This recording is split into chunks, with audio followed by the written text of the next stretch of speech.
This is episode number 268 of the InnerFight podcast. Big shout out to our show sponsors, Smith Street Paleo, keeping us fed with those Smith Street balls. If you want to win a bag of them, hop over to iTunes, rate and review the podcast, send us an email to winning@innerfight.com, and we will send you a goodie bag from Smith Street Paleo. My name is Marcus Smith. This week I have Phil Hesketh and Andre Houdet here to preview the 2016 Dubai Fitness Championships. Let's connect with them right now. Dubai Fitness Championships 2016 is upon us, and who else better to have here today than my show co-host Andre? Yep. And also participant Small Phil. You're the participant, mate. We'll come to him after. You qualified. Congratulations. I did. Yeah, wild card.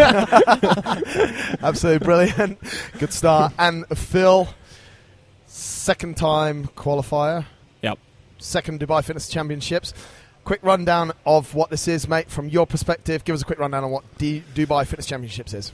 I would say it's the second biggest or highest level fitness competition in the world. Right. Second, behind the CrossFit Games. Behind the CrossFit Games. Cash value, purse-wise, or potential winnings-wise? Second. Second? Yeah. It's $250,000 if you win. If you win the CrossFit Games. It's $50,000 for winning this, but there's more. I think it's the same. I think it's $3,000 if you win an event at the Games, right? Okay. The money is less here, right. But the qualifying process is easier. It's more accessible. It's shorter. Yeah. Shorter. Talk us through that shortness, Dre. What did you go through, just so people know exactly how 3 we weeks got for qualifiers. to the weekend? Same system as the Open. A workout comes out. You have around 3-4 days to do them. Right. The setup here was that every week there was an A and a B part. So basically 6 qualifying workouts because it was 6 scored events. Right. So people from around the world, and Phil, you said like one of the second biggest event, but we've seen pretty much all of the people from the CrossFit Games or who've participated in the CrossFit Games really giving this one a shot. Yeah, I don't think no one will have qualified that isn't at least. Andre is the only person who's not a regional level. I would say. I bet he's the only person that hasn't been to regionals that is in on the guys' side. That's okay, mate. You're still young. Yeah, exactly. You've got a lot of potential. It means you're just dark horse. It means underdog. Yeah. Underdog. No, but the majority, like, I would say, It's like 30 Games athletes. Yeah. Wow. maybe something like that. Like, really high level regionals athletes. I think you should probably start by, like, the Dubai Fitness Championship doesn't claim it's not a CrossFit competition. Yeah. Like, although obviously testing fitness Yep. is going to use a CrossFit Style. Yeah, but they've kind of adopted that as their own CrossFit Games. Yeah. It's a big fitness test, but I think they kind of make a point of, well, one, they're not allowed to call it CrossFit. It's not a CrossFit sanctioned event. It's not in But association. I think they also make a point of saying that this isn't CrossFit. It's their own way of testing. Right. Who the fittest person is. But maybe they have their own. It seems like they have a slightly different interpretation on, like, what fitness is and how to test for that. I think. Let's just jump into that, Andre. Just run us through. You've got the events so far, sort of what's been released. There's around 15 workouts we know are going to be tested, so 15 different tests. Run us through what has been released so far, mate. So basically every second workout has been released so far. The first workout will be a 32K bike race, time trial, Awesome. on like a proper track. Right. Then a third event will be in 1 to 10 of unbroken ring muscle ups with a 10-meter handstand walk in between, so a very gymnastic-dominated event. Yep. Event 5, 2K run, super simple. Straight out 2K for time. Rumors are saying that there might be some adjustments with a sandbag or stuff like that. Speculation. Event 7, we have a 100-meter swim, 30 and 20 cal ski, and then 100-meter swim, 30 20 cal ski, and then 100-meter swim in the end again. Right. Then we got a workout they call fast and steady, which I wouldn't think is very fast. 50 cal bike, 15 overhead squats at 90 kilos for the guys, 70 for the girls, 100 double unders, 50 toes to bars, 100 double unders, and then 15 overhead squats at the same weight again. 90, 70. It's quite a lot of overhead squats. It's quite a lot of weight, yeah. Then there's like a 2 scored events, event 10 and 11, which starts with a 1200 meter run. Yep. Goes into 500 meter row, into a 800 meter run, into a 500 meter row, into a 400 meter run. I said that wrong. The 500 meter row start. You start with that. So you start with a row. Yeah. Yep. And the first score is that your 500 meter row slowest time, and your second score is your overall time. Right. So that'll be an interesting event. Very interesting. Yeah, and you see like a little bit of different tactics coming through that as well. And then we have the last one so far, the 3,000 kilo snatch for time. Every 10th rep, you have to do 10 back squats, which is 200 kilos minus the weight you're picking for the snatch. So if you pick a 100 kilo snatch, you'll do your back squats at 100 kg. And if you pick a 100 kilo snatch, you would do around 30 reps. Yeah, exactly. Or you do bang on 30 reps of the snatch. So exactly. it's quite a lot of strategy. Going on there. Yeah. Phil, what's your thoughts, mate? There's obviously a lot of stuff here that's very, I would say, we've got only 6-7 so 50% of the events have come out, but we've got a bike race, we've got a run, a swim with a ski, a run and row. So we've got, and that classes as 2 events. So we've essentially got 5 events that on face value are testing something very similar. Yeah, or favouring people with of a certain background, I guess. Yeah. I think, like I said, it's just a different way or their interpretation on how to. It's not right or wrong. It's just a different way of them trying to find the fittest person. If you take into account as well the 6 events we did as qualifiers, 5 of those 6 were single modality tests. Right. So they only tested one thing, and then one of them was a triplet of like general kind of CrossFit type stuff. Yes. And then we've also got 2 so far single modality tests, the bike and the run. Yes. And that's all we've got so far. But that's quite a lot of just single modality testing, as Right. well as just the almost kind of cardio type stuff, which is quite a big difference to how CrossFit Right. Yeah, that's what I was going to tests. say. Yeah. So if you take into account the way that CrossFit finds the fittest person is through 3 stages. Yes. So they have the open, which is the online stage, then they have the regional stage, and the CrossFit Games. Yep. I don't think it's very rare that they would test single modality more than sort of twice per stage. Right. Like, especially not in the online qualifiers. No. I think only once or twice it's been like just a max burpees or max lift. Yeah. Right. At the regional stage, maybe they've tested like a max handstand walk, or they've tested a max lift again. Yeah. I've never tested like a typical cardio type thing just on its own. Yeah. And then at the games, they sometimes they've done like obviously the long row, or a few shorter, more specialist events. Very but long swim. Yeah. This is quite different in the way that they're going about doing that test. It allows.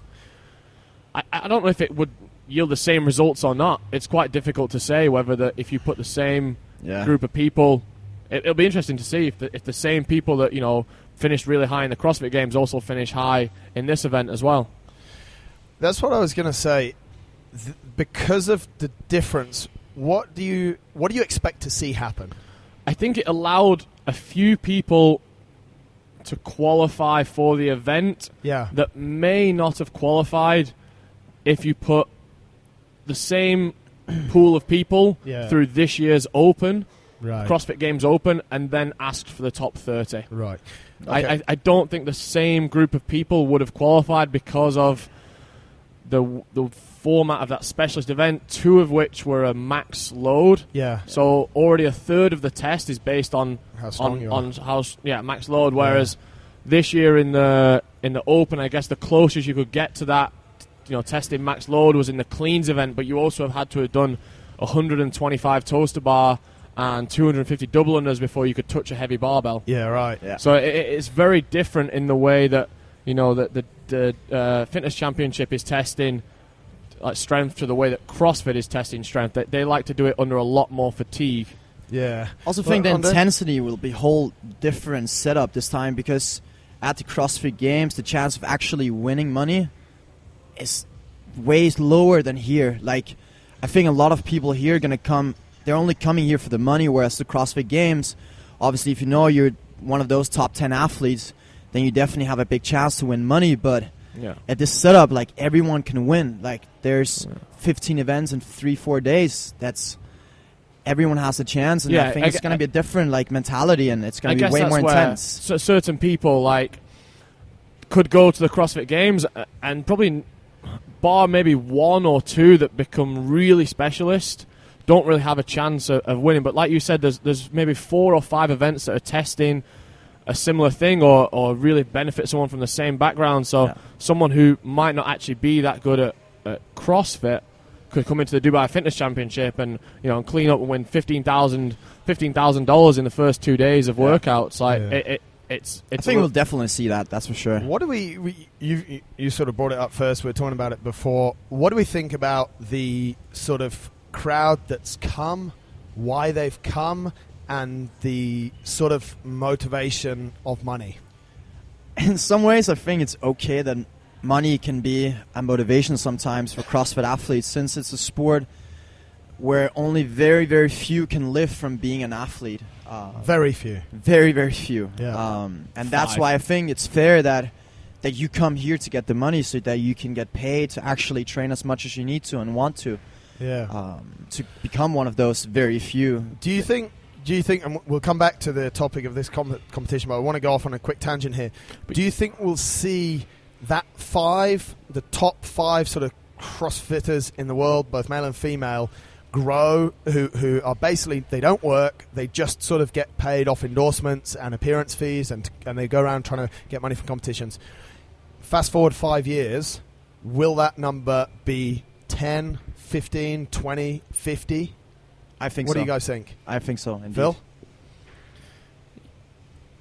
Yes, but the best will always be the best, and it'll be very current and popular. Yeah. Like, everyone still loves Froning, and he's still, but he's been away from the individual side of things for a while now, and then the talk this year when he got invited to do the Invitational was like, oh, why is Froning getting to do it again? It's not fair. He's not an individual anymore. Almost like, maybe he's not the favoured one, and it's kind of fading out because there's a new group of people coming in. Like everyone loves Fraser now, right? But they didn't when he was second place. So I think that it's still only going to be a small group of the.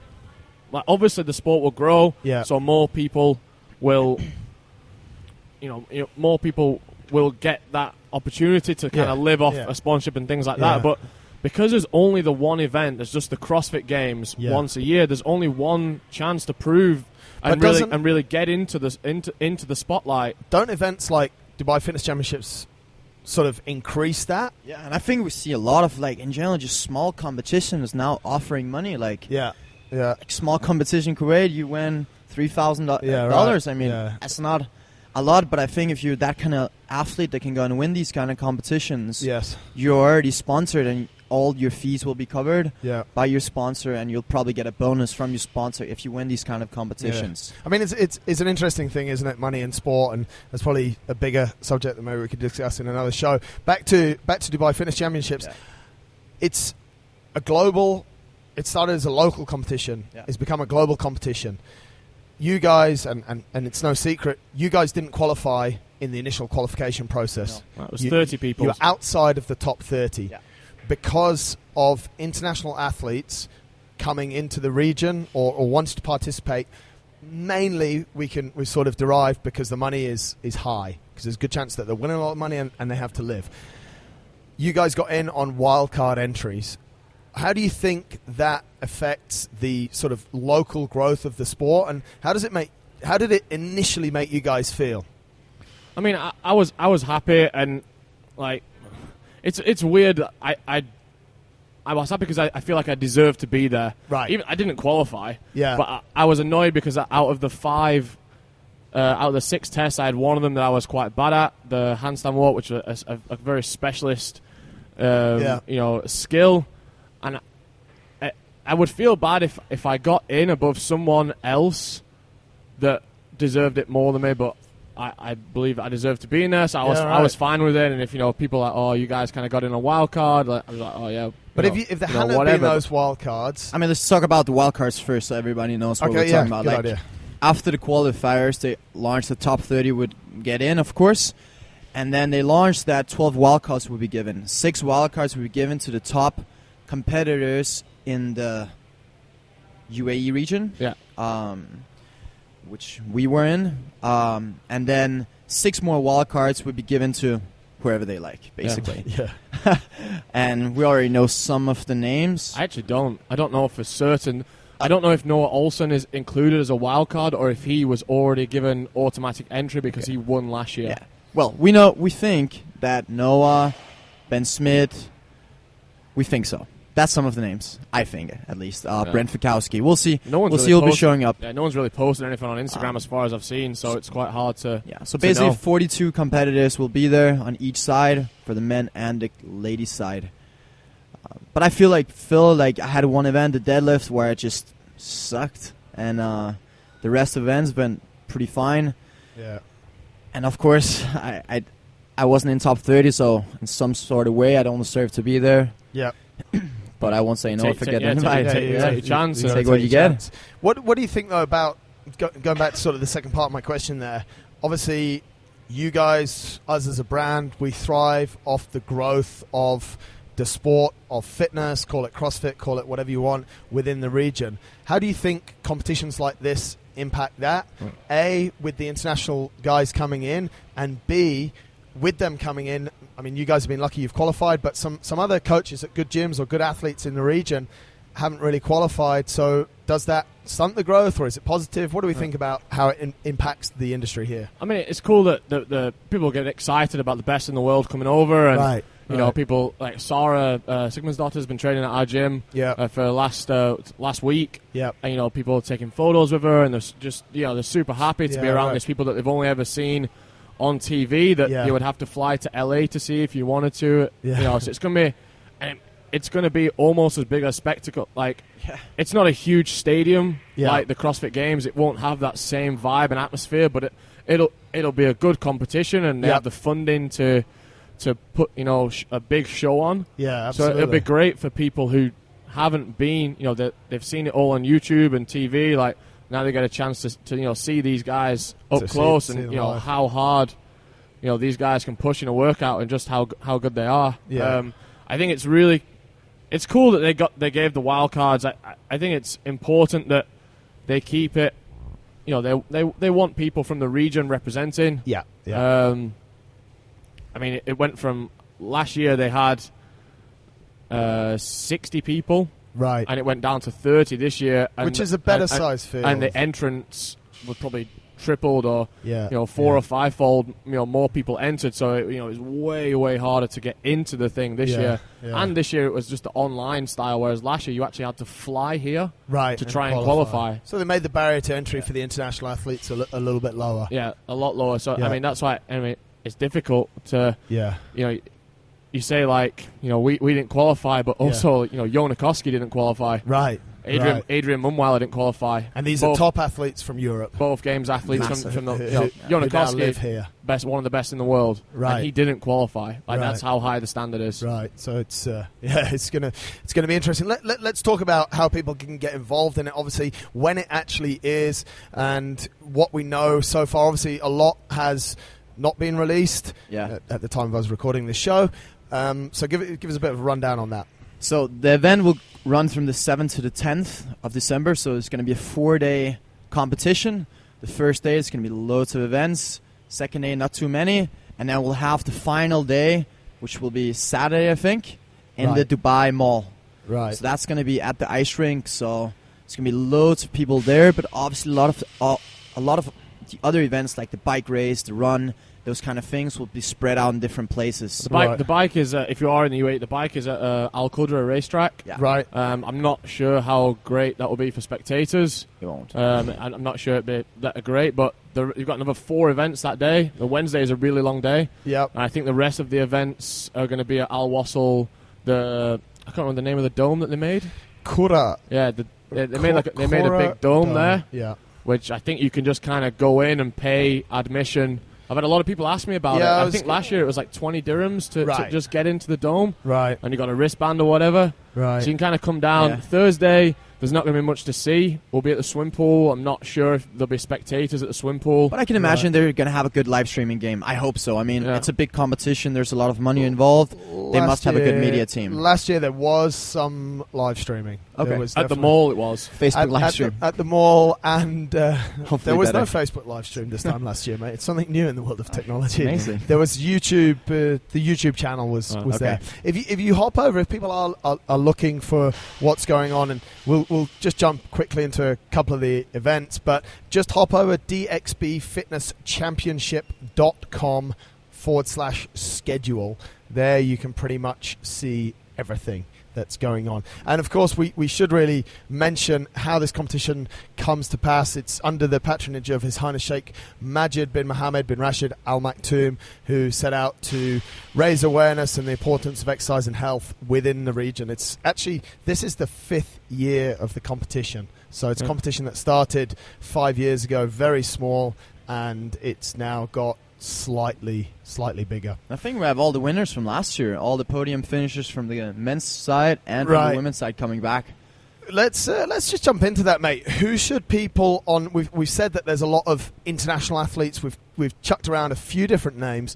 Who should people be maybe looking out for? Who's the form athletes? What are the names that people should be searching for on Instagram and this kind of stuff? On the men's side, definitely Matthew Fraser, the winner of the CrossFit Games. I'm surprised you didn't say Andre Hude. That's coming, mate. That's coming. Okay, Matthew Fraser. I think Lucas Eslinger. Yeah, who won the qualifier? He won the qualifiers. Alex Vigneault. He's also Lucas is super good at those like the endurance, single modality type stuff. He does a lot of cycling as well. From Switzerland, and he's a super strong dude. Big lad, I'm not sure what his swimming's like. Yeah, I don't actually know.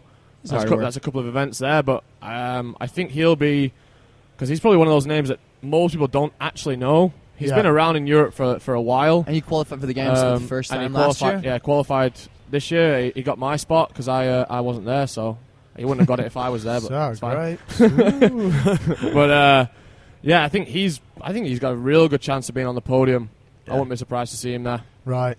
Then we got Noah Olsen coming back. We think he did the first qualifier, and then his scores got removed from the leaderboard. I think he gets automatic qualification because he won last year.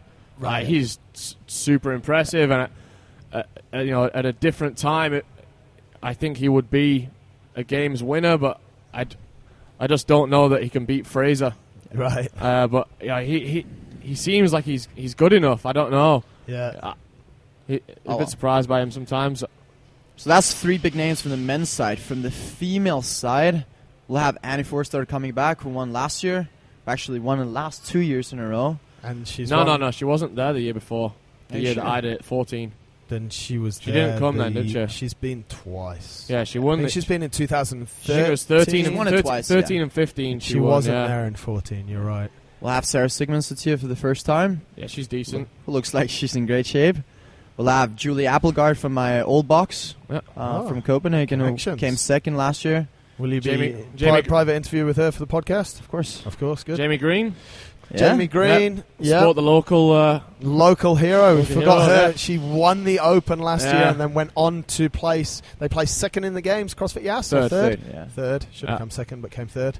Life. I'm sure she'll be up there. She was fourth last year, so was she fourth last year? And she won it the year before. Yes. 2014 she won. Yeah. 2015 she was fourth. That'd be cool to see her. It'd be really cool to see how she goes against these big CrossFit names, because it's the first time that we'll see her competing against some of these really good like Sarah and Annie and those at this sort of stage. Very, very competitive field. Probably they're the top sort of 3 or 4, but I think, and it seems that this is the census from you guys as well, because of the different splits in events, we're actually going to see the leaderboard sort of shaken up and down. I think it'll go up and down the whole, and just consist. It's going to be like any. This is why it is a good test, because consistency will just be the key again. You won't be able to fluke your way to a win. Right. Like already with if you just sort of pick, 4 of those events. You pick the long bike ride. Yep. You pick the sprint run. Yep. The high level gymnastics workout, and then the really high, heavyweight, high skill snatch and back squat workout. Yep. You could probably just throw those 4 workouts, and the winner of those, whoever's winning after that, will probably win the whole thing. Right. No matter what else the events are, because you already have such a broad range of skills there. Yeah. As long as they kind of fill in between with the typical, triplets, couplets, things like that. Yeah. I think then it will be a really good test. You can't overlook, those just basic 21:15.9s or 5 rounds for time, whatever. Yeah. Those basic kind of workouts that really smash your heart rate up and see how you move under really high intensity. Yeah. They have to be in there. They have a place. It's not everything can be these amazing spectacle events. Going back to the events and taking one of the sort of trademark quotations from CrossFit, preparing for they say that CrossFit prepares you for the unknown and unknowable. So far around Dubai Fitness Championships, not only this year but for the last 4 years, I've heard people call the workouts nonsense. I've heard people get upset that they're single modality. You guys are speaking very positively of it. That's good. But we hear all the time that this is a silly workout. In the qualification, people were like, oh, why are they doing it like this? Why are they doing it like that? What will it be like? Because half of the events are released now. What will it be like within the sort of athletes for the release of the next events? And how will you guys deal with all of the crap that goes around it? Because a lot of crap goes around it. Should have done it like this, or should have done it like that, and this is stupid. That's it's insane that on the Wednesday morning you're going to start at 8 a.m. at the track, and your last event on Wednesday starts 6:30 in the evening. But that's incredible, and that's unknown and unknowable. But at the games this year, they got them out of bed at 3 a.m. to fly them to the ranch, and then they did 3 workouts or 4 workouts that day. So I think that the bitching comes from the fact that it's not CrossFit. Right. Things that are run by CrossFit, we all call ourselves a CrossFit athlete. Yeah. We just, it's unknown and unknowable. Yeah. But when Dubai Fitness Championship does it, it's like, this is crap, this is this is that, and there's so much negative. So how are you two going to negate the negative energy that's going to be based around this competition because of the workouts? I think you just have to block it out. And I learned the hard way. That, I was the typical... when I just moved over, and I did it in 2014. Yes. And the tests were a little bit different. Yes. And it was very cardio-based, like a lot of running, a lot of longer duration workouts, a weird time schedule, that they started at this time in the morning and you finish super late, and the timings, we never knew what time we were on. You never knew when you were on. Half an hour before the event changed or something, which is cool. I guess is typical, unknown and unknowable. But I just I bitched about the whole time that this sucks. You wouldn't get this if you were at regionals. It wouldn't be this, wouldn't be that, and I placed really badly. Yeah, and I sneaked into 4th live. You went 4th. Give over. It wasn't 4th. In the Masters. Mate, my record in DFC is impeccable. 2 starts, 2 fourths. It's for an endurance athlete. I don't think that's bad at all. Endurance monger. Sorry, boss. Enduromong. You just got to kind of block it out. I especially think the people who aren't used to maybe the sort of culture over here, or and the way that the competition's going to run it. It might not. It might be impeccable timing, but it might not. It might be a run over, or they've got a lot of things up in the air with a lot of different locations. Yes. It might not run that smoothly. You've just kind of got to deal with it and just not get sucked into the bitching, because it's just negative energy that you're going to waste. Yeah, we all know those guys are going to gather together. Just you can't smack talk the whole competition and spend all their time on it. It's just a waste of time. Plus, people will bitch when they're not winning money. Correct. Like they're coming here with this idea that they're going to win tons of money, but you actually only win money if you win events. Yes. So, one, you have to be really good to win events. Yes. Because there's some really good athletes. And then you only win a decent amount of money if you're in the top 10, which is the same as the CrossFit Games. Exactly the same. So you can't, if you're a middle pack regional athlete, and you're like, I'm going to go to the Dubai Fitness Championship and win, shitloads of money. You're delusional. Are you really? Because you didn't qualify for the games and you didn't win money. Yeah. So why are you going to win it here? You have to be good. So Yeah. some people will just come over, Yeah, right. and by the day one, they've not won any money yet. Yeah. And like, this competition sucks. Why have I not won $10,000 yet? Yeah. It's what'll happen. Let's go to a couple of predictions before we wrap it up. And folks, we'll be doing some shorter shows with some of the athletes. We've got some quite amusing questions coming up from a lot of our listeners. Actually, user generated content, we'll call it. And if you have any questions, shoot us a message with the question, and exactly. If it's good enough, we'll put it in there. winning@innerfight.com if you want to ask any of the athletes that we're going to be interviewing a question. Phil, who, male and female, will win the Dubai Fitness Championship 2016? Male, Lucas Eslinger. Yep. Female, Common Bosmans. I'm gonna Jamie Green. Jamie Green. Andre. It's hard to say. Yep. It's really hard to say with the events coming up. I still think Matt Fraser will come out on top, no matter what they Female. throw.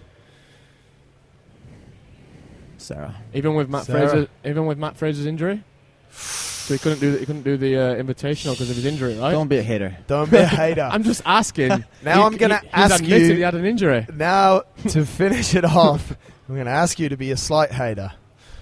Who of the big names will come absolutely nowhere outside of the top 10?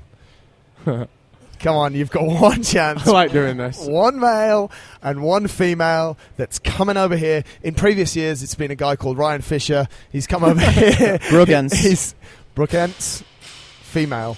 Yeah, I'd probably agree with that. She will not do anything. Fair enough. I think she just maybe outside the top 10. Outside of the top 10. Guys, you have to have a different lady. I have to. Yes. He said Brooke Ents. He claimed her. You're supposed to ask me first. Huh? Brooke Wells?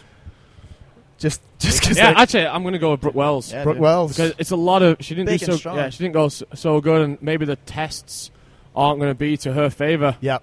Yeah, I'll go with cool. that. Okay, let's go, guys. Male, big names that everyone's excited to see. Over 100,000 Instagram followers, and they're not even going to be in the top 10. What was the other Fisher? He didn't get in either. Well, he didn't qualify, Garrett. I think Fisher. he's No, gonna Garrett Fisher. Even the previous when he came before, Yeah, he didn't do 2 so years well. ago, he didn't do so well. Garrett either. Fisher's going to get a wild card. Because You think he did Garrett the Fisher's last gonna- workout, and he just put out like the worst score I've ever seen in my life. Right. It's like, It's weird that you do yeah. that. And he did the exact same score as Rasmus Wiesbeck. He doesn't have a very good track record over here. So is he someone that's Oh, yeah. going to be outside of the top 10? Garrett. Yes. Oh. Oh. Who do we think won't do well on the male side? Andre Houdet. That's a Can I eat big your words? call. Go on, I need one from each, and then we'll wrap this up. What have we got? Noah. Noah You think Olsen. Noah's going to do bad? Surprise. Really? It's a big surprise. Fair enough. I'll go with Fraser then because he's injured. Good. There we go. What a hater. But is he injured? Is he in- You No, said I'm he- asking you to hate on people. That's He what can't do the invitation we because want he's the injured. controversy. We want it all. That's a DFC preview. Andre, we're going to try and pick up some of the athletes Yeah. and It's going to be interview cool. them under 3 minutes, get some of their Who are you gonna try and pick entertainment. up? Going to get a lot of guys. A lot of Just guys, only guys. And girls, of Nice. course. Guys, obviously, from everyone that listens to the show, I guess they want to wish you a lot of good luck. It's going to be an interesting 4 days of competition. It's going to be very testing, and I think your attitude going into it is pretty cool. And It's going to be tons of updates on Instagram. it's going to... Oh, no? You're going to Instagram? There we go. Thanks very much. Thanks a lot for tuning into this episode of the show, folks, and I do hope you're able to make it down, if you live locally, to see those guys competing this weekend with the world's best. As we said, we'll be doing some short updates around the competition, let you know exactly what's going on, who's winning, who's losing, and maybe what they like to do in their leisure time, and further afield from those user-generated questions. Of course, as always, hop over to iTunes, rate and review the podcast. We'll send you out a nice goodie bag from Smith Street Paleo. Until next time, thanks for listening. Take care.